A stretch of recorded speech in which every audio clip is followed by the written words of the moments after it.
हैं श्रीनगर के गुलिस्तान स्टेडियम से बराह रास्त अपने मेजबान सईद रूफ फारूकी के साथ। नाज़रीन, आज मुद्दा में बात करेंगे G20 के हवाले से और आज दूसरा दिन है G20 इजलास को लेकर और आज भी इजलास जारी है श्रीनगर के SKC में और कई जो लोग हैं वो वहां पे आज इजलास में शामिल हुए हैं और बात हो रही है जम्मू कश्मीर की डेवलपमेंट को लेकर, जम्मू कश्मीर में टूरिज्म सेक्टर को फरोग देने के हवाले से इंटरनेशनल प्लेटफॉर्म पर कैसे जम्मू कश्मीर के टूरिज्म को लाया जाए। कल से ये मुद्दा वहां पे ज़ेर बहस है और इस पर जो लोग हैं वो बात कर रहे हैं, जो डेलीगेट्स आए हैं वो बात कर रहे हैं और जो यहाँ के गवर्नमेंट ऑफ इंडिया के जो मिनिस्टर्स वहाँ पे टूरिज्म मिनिस्टर के साथ साथ डॉक्टर जितेंद्र सिंह या बाकी जितने भी डिग्निटीज़ हैं, इसी चीज़ पे फोकस है कि कैसे यहाँ पे अब हॉलीवुड को लाया जाए, कैसे यहाँ पे टूरिज्म को इंटरनेशनल प्लेटफॉर्म पे प्रमोट किया जाए। क्योंकि 80s के बाद तो काफ़ी ज़्यादा गैप जो है वो देखने को मिल रहा है यहाँ टूरिज्म सेक्टर को लेकर। 80s में जब हम बात करते तो यहाँ काफ़ी ज़्यादा फिल्में बनती थी, फिर आहिस्ता आहिस्ता से बंद हुआ और अब कोशिश की जा रही है, बॉलीवुड तो अब आ ही रहा है, हॉलीवुड और साउथ के जो फिल्में बन रही हैं वो भी यहाँ पे आए और यहाँ से उससे यहाँ के टूरिज्म को प्रमोट किया जा सके।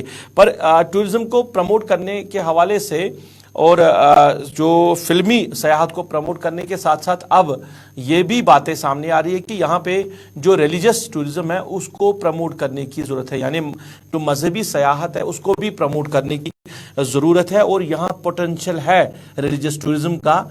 ये बात कही है all parties Sikh coordination committee के चेयरमैन जगमोहन सिंह रैना ने। उन्होंने कहा कि टूरिज्म को प्रमोट करना बेहतर है पर फिल्मी टूरिज्म के साथ साथ रिलीजियस टूरिज्म है उसको भी प्रमोट करना ज़रूरी है इंटरनेशनल प्लेटफॉर्म पे, क्योंकि अगर जम्मू कश्मीर की बात करें तो जम्मू कश्मीर को पोटेंशियल है। और सेमिनार से ही क्या, G20 के सेमिनार होने से ही क्या जो यहाँ का टूरिज्म है वो प्रमोट होगा या इसके लिए आगे और कोशिशें करने की ज़रूरत है, आगे और प्रोग्राम्स होने की ज़रूरत है, ये मुद्दा आज रहेगा आज के प्रोग्राम में। मेरे साथ इस प्रोग्राम में जुड़े हैं all parties Sikh coordination committee के चेयरमैन जगमोहन सिंह रैना और मेरे साथ जुड़ेंगे हमारे एग्जीक्यूटिव एडिटर दिल्ली से इशफाक गौर भी मेरे साथ जुड़ेंगे। रैना साहब, आपका मैं खुशामदीद करता हूं प्रोग्राम में, आपका वेलकम है। G20 इजलास यहाँ पे हो रहा है और जो फोकस है, मेन फोकस है कि जम्मू कश्मीर के जो टूरिज्म है उसको इंटरनेशनल प्लेटफॉर्म पे लेके जाए, इंटरनेशनल बैनुल-अक़वामी सतह पे यहाँ पे टूरिस्ट आए, यहाँ पे फिल्में शूट करे या बाकी जो एक्टिविटीज़ है वो यहाँ पे करे ताकि जम्मू कश्मीर में टूरिज्म प्रमोट हो। और इस बीच में आपने कहा कि रिलीजियस टूरिज्म के लिए एक बड़ा पोटेंशियल है यहाँ पे और सरकार को चाहिए कि वो इंटरनेशनल प्लेटफॉर्म पे बैनुल-अक़वामी सतह पे रिलीजियस टूरिज्म को भी प्रमोट करे। तो आपने जो बात कही है, क्या ये बात आपने किसी के सामने इससे पहले रखी है, इस पे लेकर कोई डिस्कशन हुआ है? क्योंकि आप भी प्रोग्राम में जा रहे हैं तो क्या वहां पे ये बात आप रख पाएंगे? देखिए भाईजान, मैं पिछले काफी देर से जम्मू कश्मीर में टूरिज्म को लेके बात करता रहा हूं और मैं अपने जहां भी कहीं मेरी मीटिंग्स हुई हैं या हमारे देश के यहाँ नेता आए या यहाँ के कई मिनिस्टर्स आते रहे हैं तो मैं हमेशा ये कहता रहा कि टूरिज्म जम्मू और कश्मीर में एक बड़ी पोटेंशियल रखता है और उस पोटेंशियल से हमारे जो यूथ है यहाँ का, उनका अनएम्प्लॉयमेंट जो है वो सॉल्यूशन है। क्योंकि हमारे पास वही पहलगाम, वही गुलमर्ग, वही यूसमर्ग जगह हैं जिनको गवर्नमेंट प्रमोट कर रही है। बट इसके बगैर हम लोगों को, हमारे पास बहुत सी ऐसी जगह हैं जो प्रमोट की जा सकती हैं, जहां नए क्लस्टर बना के अनएम्प्लॉयड यूथ को उसी तरह दिया जा सकता है जैसे हम इंडस्ट्रियल प्लॉट करते हैं, ताकि हमारे पास अच्छी जगह जो है उसको एक्सप्लॉइट कर सके। पर सरकार उसमें मुझे देखा थोड़ा सा पूरा सीरियस भी नहीं है। और मैं एक बात जो हमेशा कहता आया हूँ कि हमारी मास्टर प्लानिंग जो है जम्मू कश्मीर के ऊपर 70 साल में नहीं आई, जिसकी वजह से क्योंकि वहां पे अब लोग बहुत इस तरह से जगह को पकड़ रहे हैं, इरेगुलर कंस्ट्रक्शन हो रही है, तो उससे हम यहाँ के ब्यूटी को कर रहे हैं, जिससे हमें बचाना है और हमें एक मास्टर प्लानिंग जो है जरूर लानी है। अगर आप शहर के बीच में देखें, क्योंकि Kashmir is known as a valley, और आज इतने बड़े कंस्ट्रक्शन यहाँ यूं बन गए हैं कि आप किसी जगह खड़े होके पहाड़ों को नहीं देख सकते। That was the beauty of Srinagar, that's the beauty of valley. पर उसके बगैर जो हमारा टूरिज्म है, यहाँ फॉरेस्ट टूरिज्म है, यहाँ पर हिली टूरिज्म है, बहुत से सेक्टर्स है। वाटर टूरिज्म थोड़ा सा सरकार ने शुरू किया है।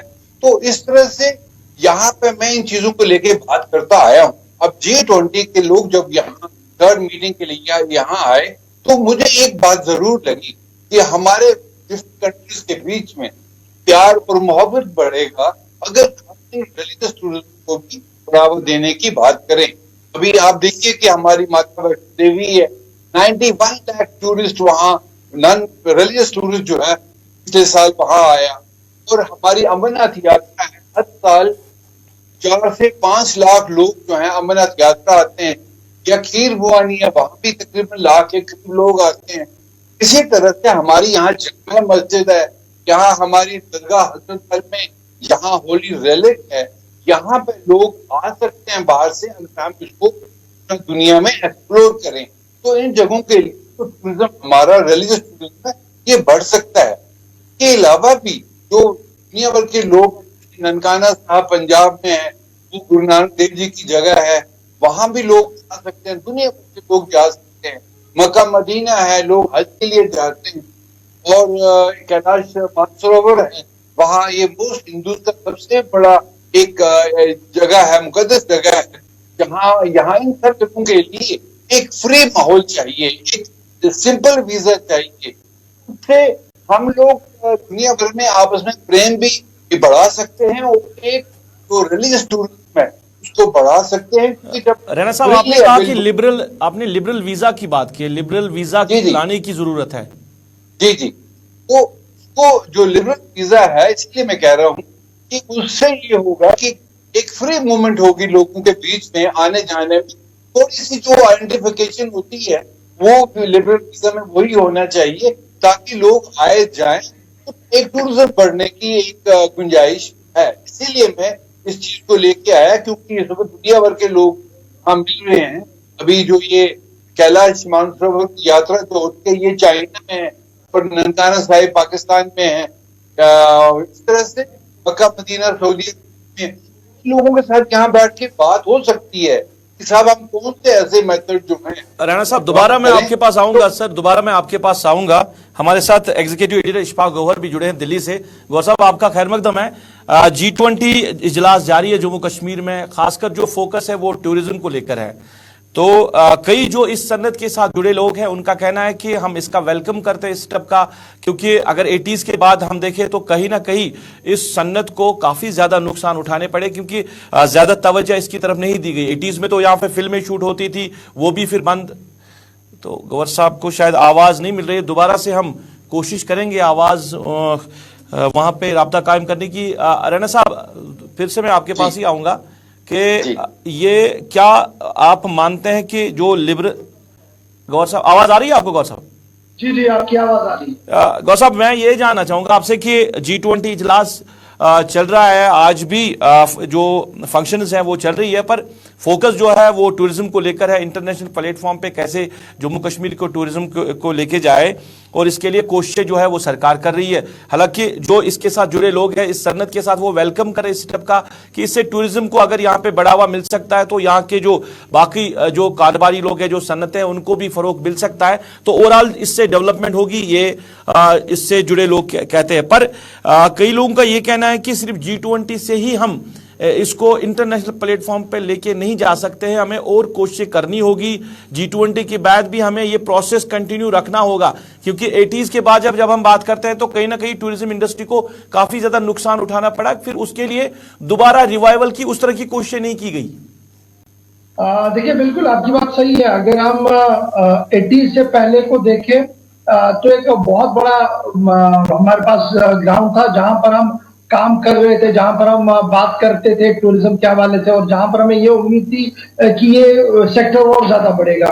फिर 90 जब शुरू हुआ तो एक बहुत बड़ा चैलेंज सामने आया, जिस चैलेंज को देखते हुए ये साफ हुआ कि टूरिज्म सेक्टर को सबसे बड़ा झटका लगा। फिर 95, 96 के आते आते सिचुएशन दोबारा से रिस्टोर होना शुरू हो गया और आहिस्ता आहिस्ता करके वो लोग जो डरते थे कश्मीर का नाम सुनकर उन्होंने वापस आना शुरू किया और टिल नाउ ये कोशिशें चलती रही है और सरकार की टॉप मोस्ट प्रायोरिटीज में ये रहा है। लेकिन आज के जो G20 का समिट यहां पर हो रहा है और ये समिट जो हो रहा है ये टूरिज्म वर्किंग ग्रुप का हो रहा है, इससे दो तीन चीजें काफी क्रिस्टल बाहर जाएगी। एक मैसेज जाएगा बाहर, एक ये कि जम्मू कश्मीर का जो अभी एडवाइजरियां हैं, कुछ नेगेटिव एडवाइजरियां हैं, वो खत्म होने की कभी इम्कान है।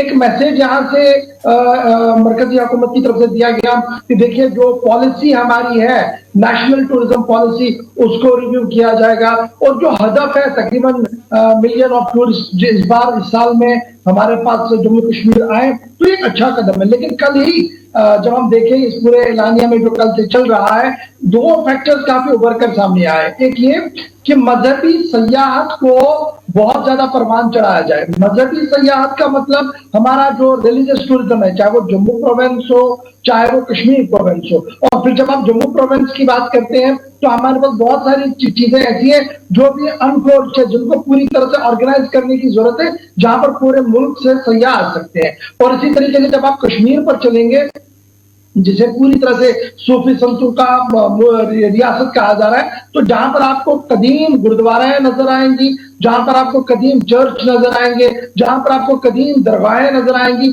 वहां पर खानकाहों का भी एक वसी जाल जो हमारे सामने है, या कुछ चीजें जो अभी तक हमारे सामने नहीं है उसको एक्सप्लोर करने की जरूरत है।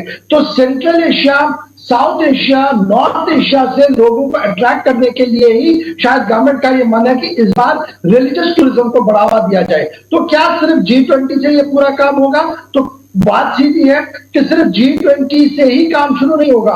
अलबत्ता मेरी नजर में G20 एक शुरुआत है जिसको किया गया है, आगे बहुत सारे समिट्स करने हैं, आगे आपने बहुत सारा काम करना होगा।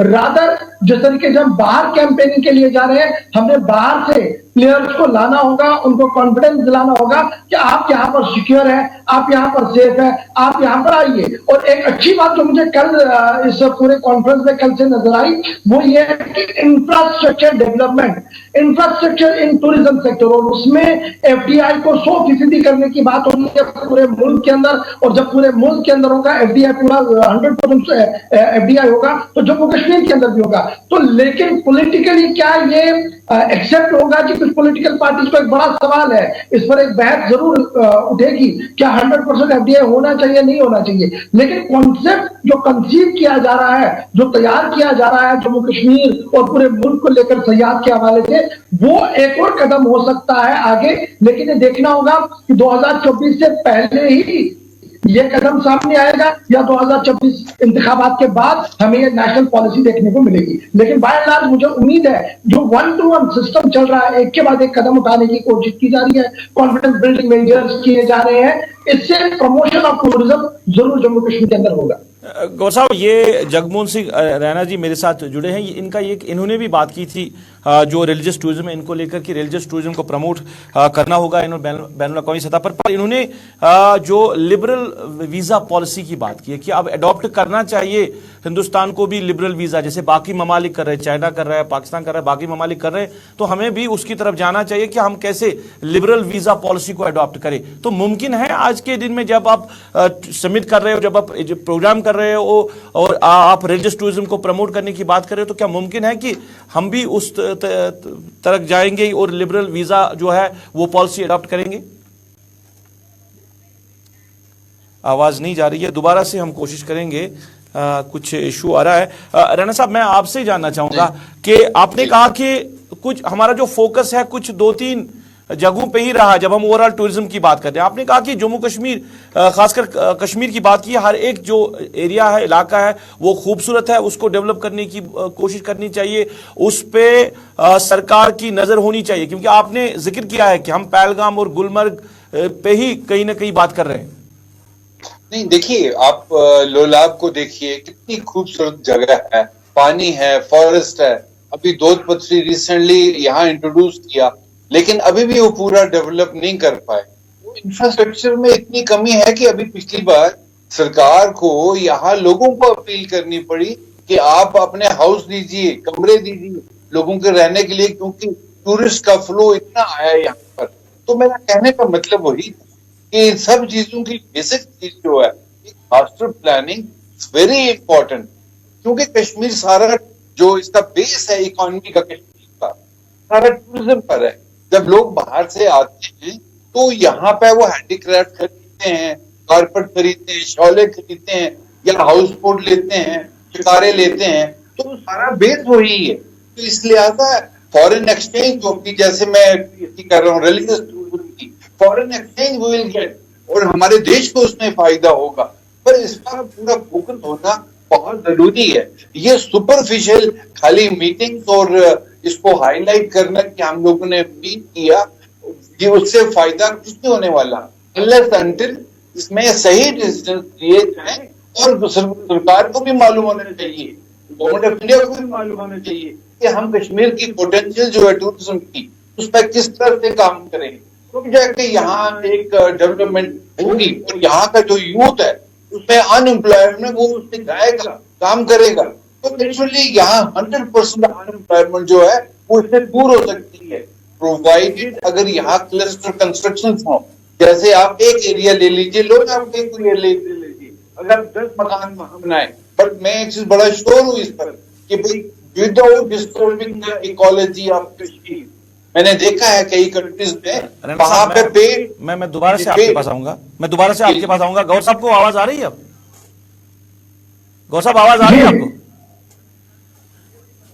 ये जगमोहन सिंह रैना साहब कह रहे हैं कि जब हम रिलीजियस टूरिज्म को प्रमोट करने की बात करें तो हमें भी जो लिबरल वीजा की पॉलिसी लानी चाहिए मुल्क में, जैसे बाकी ममालिक कर रहे हैं, हमें भी उस तरफ जाना होगा, तभी हम प्रमोट कर सकते हैं इन बैनुल अक़वामी सतह पे अपने रिलीजियस टूरिज्म को। तो आप इस बात को किस तरह देख रहे हो, और आपको लग रहा है कि G20 के बाद शायद इस चीज पे भी बात हो सकती है?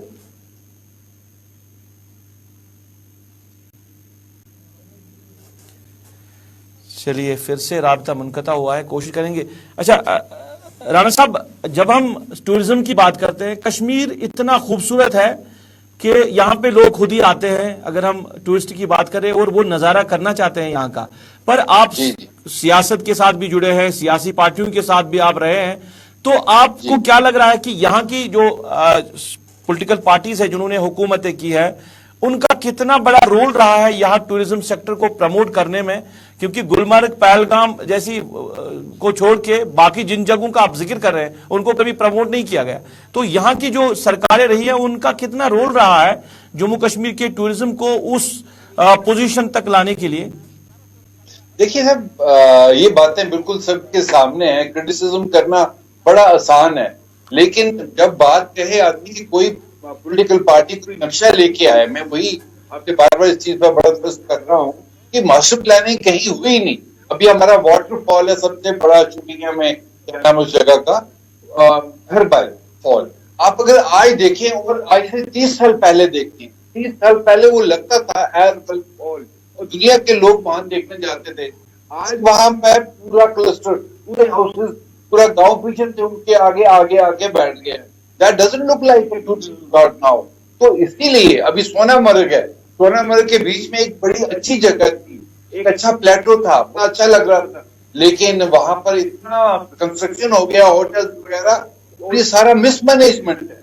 तो इसीलिए मैं कह रहा हूँ कि जब तक हम इसकी ब्यूटी को बनाए नहीं रखेंगे, इसके ऊपर फोकस नहीं करेंगे, पॉलिटिकल पार्टीज तो अपने लोगों को कुछ करने के लिए बहुत कुछ कर देती है। अभी डल की तरफ जाइए, आप देखिए कि डल में क्या हालत है, 10 बार उनको रिहेबिलिटेट करने की कोशिश की गई। जिन लोगों ने डल में अब बड़े बड़े मकान बना दिए, कहाँ जाएगा ये डल?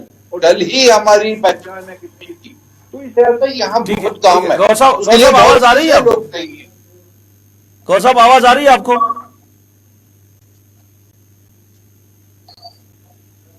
आवाज आ रही है आपको गौर साहब? कहाँ आवाज क्लियर नहीं जा रही है? गौर साहब आपको आवाज आ रही है? मैं ये जानना चाहूंगा, जैसे हम टूरिज्म को प्रमोट करने की जैसे बात कर रही है, और रैना साहब भी कह रहे हैं कि रिलीजियस टूरिज्म जिस पे आपने बात की है, तो क्या आपको लग रहा है कि नेक्स्ट स्टेप क्या होना चाहिए? जैसे रैना साहब कह रहे हैं कि लिबरल वीजा पॉलिसी लाने की जरूरत है, तभी हम रिलीजियस टूरिज्म को प्रमोट कर सकते हैं। देखिए अभी जहां तक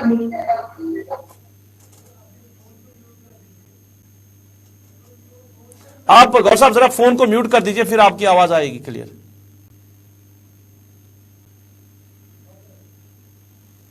हेलो जी जी बताइए बताइए। हेलो जी आवाज आ रही है अब? हेलो आप कंटिन्यू करिए, आप बताइए गौर साहब। हेलो हमें आवाज आ रही है, आप कंटिन्यू करिए। आप कंटिन्यू करिए, हमें आवाज आपकी आ रही है, आप कंटिन्यू करिए।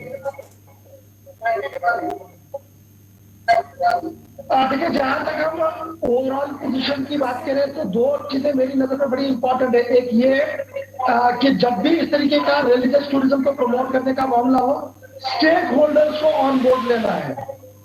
किसी तरीके से मजहबी जज्बात मजरूर ना हो, उसका हमें भरपूर ख्याल रखना है। देखिए करतारपुर साहब राहदारी खुली है तो कहीं ना कहीं अगर आप देखें तो कहीं ना कहीं फायदा हुआ है किसी न किसी तरीके से मजहबी एतबार से सिख फिरके के लोगों को। लेकिन जब आप इकोनॉमिकली देखेंगे तो दोनों साइड से गवर्नमेंट को कुछ ना कुछ फायदा हुआ है। इसी तरीके से ये तभी मुमकिन हुआ जब दोनों साइड के मजहबी पेशवाओं को ऑन बोर्ड लिया गया और फिर स्टेक होल्डर्स को ऑन बोर्ड लिया गया। स्टेट गवर्नमेंट ने एक मैकेनिज्म बनाया। इसी तरीके से हमने अगर पूरे जम्मू कश्मीर के अंदर मजहबी टूरिज्म को प्रमोट करना है तो हर तरह से हमने फूक फूक कर कदम उठाना होगा, हर स्टेक होल्डर की बात को सुनना होगा, तभी जाकर हम आगे किसी नतीजे पर आ सकते हैं। लेकिन मैंने पहले कहा अभी ये फुट स्टेप है, अभी ये बेबी स्टेप है, अभी आगे बढ़ने में कुछ और वक्त लगेगा, जिसके बाद हमें कंक्रीट स्टेप देखेंगे, कंक्रीट पिक्चर हमारे सामने आएगी कि सरकार कैसे इसको देखना चाहती है। जैसे टूरिज्म में हमने देखा कि फिल्म को खोल दिया गया, जब फिल्म का विंडो खुला तो कहा गया कि देखिए अगर आपने रिलीजियस टूरिज्म पे जाना, रिलीजियस पॉइंट्स पे जाना है, वहां पर आपने शूटिंग करनी है तो आपने जी ये पैरामीटर्स हैं जो ध्यान में रखने हैं, इन पैरामीटर्स को वायलेट नहीं कर सकते हैं। इसी तरीके से इकोलॉजिकल बैलेंस को मेंटेन करने के लिए अगर आपने नदी नालों में करना है, पहाड़ों में करना है, ग्रीनरीज में करना है तो आप क्या वहां पर कर सकते हैं, क्या नहीं कर सकते हैं। एक सेट गाइडलाइन है, यहाँ पर भी एक गाइडलाइन जरूर आएगी, मुझे वो उम्मीद है।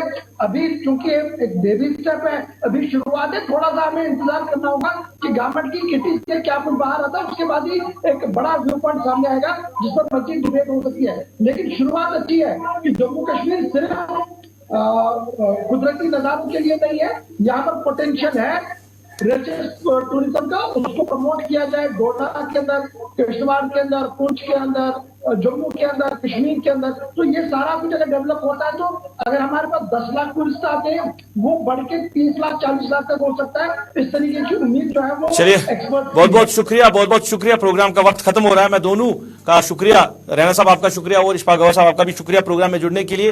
नाज़रीन बात हो रही है टूरिज्म को प्रमोट करने के हवाले से। हालांकि सरकार ने जो यहाँ पे समिट बुलाया G20 समिट, मकसद यही है कि इंटरनेशनल प्लेटफॉर्म पे यहाँ के टूरिस्ट सेक्टर को लेके जाए। मगर अब रिलीजियस टूरिज्म की जहां पे बात आ रही है तो इशफाक गौहर कह रहे हैं कि अगर सरकार कह रही है कि रिलीजियस टूरिज्म को यहां पे प्रमोट करना, उसके लिए जरूरी है कि स्टेक होल्डर्स को ऑन बोर्ड लेने की जरूरत है और हर एक से राय लेने की जरूरत है। क्योंकि जब भी आप ऐसा कोई कदम उठाएंगे उसमें आपको फूक फूक कर कदम उठाने की जरूरत है और अभी वक्त दरकार है, क्योंकि अब ये पहला स्टेप है और अब धीरे धीरे आहिस्ता आहिस्ता से सारी चीजें खुलकर सामने आएगी। तभी हम कह सकते हैं कि G20 समिट के बाद सरकार किस ओर चली है, क्या वाकई में टूरिज्म प्रमोट हो रहा है, क्या वाकई में रिलीजियस टूरिज्म को पर फोकस है सरकार का, ये सारी चीजें वक्त पर ही पता चल सकती है। चलिए आज के प्रोग्राम में नाज़रीन बस इतना ही। अपने मेजबान को दीजिए इजाजत। आप गुलिस्तान न्यूज के साथ जुड़े रहे। गुलिस्तान न्यूज पे खबरों का सिलसिला जारी रहेगा। अपने मेजबान को इस वादे के साथ अलविदा करिए, आप खुश रहेंगे, आबाद रहेंगे और अपनी नेक दुआओं में हमें भी याद रखेंगे।